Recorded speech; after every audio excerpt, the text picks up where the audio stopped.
House Democrats hope the drama of these impeachment hearings will draw viewers and change minds across the aisle. But so far, there's no sign of daylight between President Trump and House Republicans.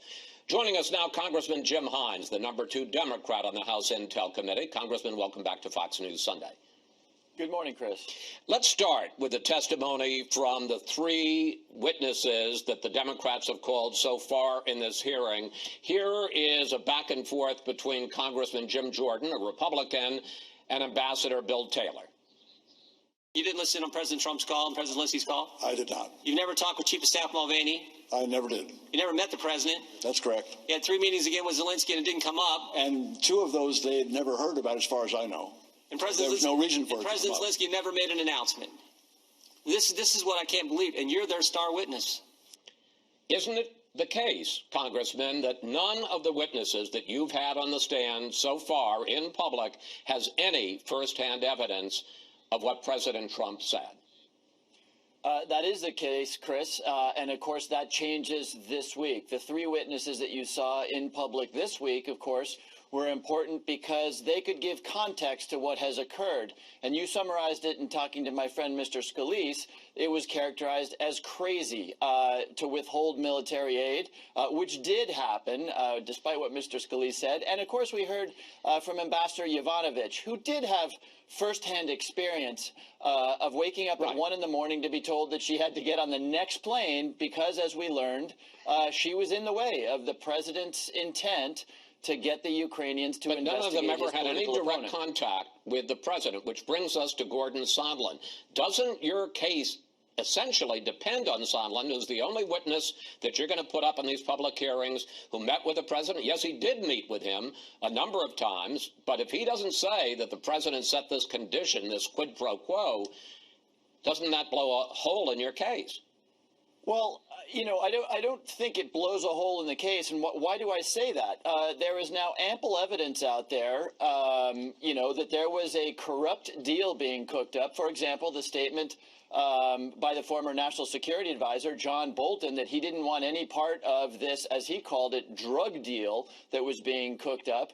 But we will hear from at least 2 firsthand witnesses, right? Ambassador Sondland, as you talked about, we know what he's already said in his revised testimony when he refreshed his recollection. He basically said, yeah, that's what was happening. We'll hear from Lieutenant Colonel Vindman. And Chris, here's an important point, too.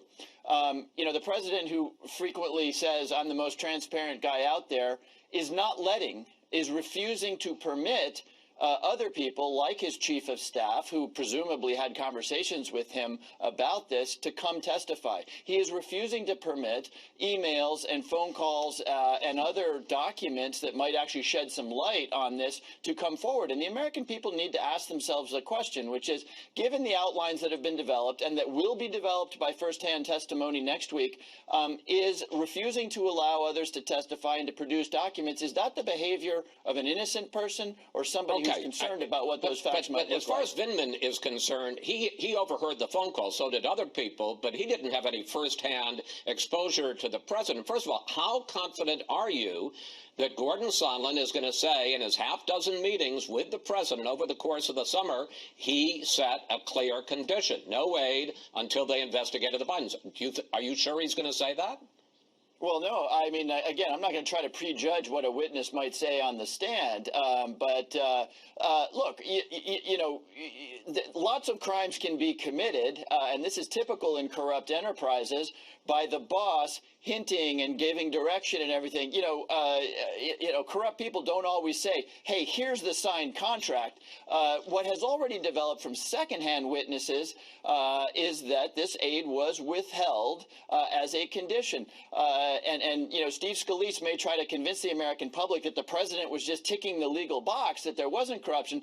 That's just not true. The Department of Defense, not the president, certifies whether Ukraine is corrupt or not, and they had certified before the aid was withheld. So what we're seeing is a whole bunch of defenses that just don't make sense. Well, I mean, forgive me, sir. I mean, I don't know that Richard Nixon, the impeachment investigation, he was never, of course, formally impeached. He resigned first, would have been nearly as powerful without John Dean. I'm not sure the Clinton impeachment would have been nearly as powerful without the blue dress. If you don't have anybody who can take us into the Oval Office, it seems to me that creates a big problem. And the other question I have is, how credible is Gordon Sondland at this point? He already had to revise his testimony once to tell you about a meeting that he never discussed, only after other witnesses cornered him on it. And this July 26th phone call in a restaurant with him and the president saying he's going to do the investigation, he never even mentioned that to you. So is he even a credible witness? Well, that's a good question, and again, we do have people who were in the room. Chief amongst them, Ambassador Sondland. We will say, I'm not going to try to prejudge his testimony, but he has amended his testimony. Look, it was not lost on Ambassador Sondland what happened to the president's close associate Roger Stone for lying to Congress, to Michael Cohen for lying to Congress. My guess is that Ambassador Sondland is going to do his level best to tell the truth, because otherwise he may have a very unpleasant legal future in front of him. But look, the other thing I would emphasize, Chris, is there are plenty of other people who were in the room. Mick Mulvaney, the chief of staff, refuses to come before Congress. John Bolton refusing to come but you're not going to get Congress. there. Well, I mean, you're not going to get the testimony of Bolton because you're not willing to wait for it. Well, again, there are people and there are documents and there are emails. And all I'm saying to you is that we are going to have first-person witnesses who were in the room this week. And the American people should scratch their head over why the president is refusing to let anybody else, like Mick Mulvaney, come forward to the Congress to tell their story or even to release documents and emails. That is not the behavior of an innocent person. I got a couple of questions for you. We can wrap this up. Last week on Meet the Press, you said, I don't think that this Latin quid pro quo is such a good idea. It's hard for people to understand. The Washington Post has subsequently reported that the Democratic Congressional Campaign Committee had actually done focus groups and found out that people didn't like quid pro quo. They were more impressed by bribery. Is that why you guys all changed your language, because of a focus group? No, I don't think so. Look, what we have here is we have an abuse of power. And an abuse of power is when you use your power for corrupt ends. Example.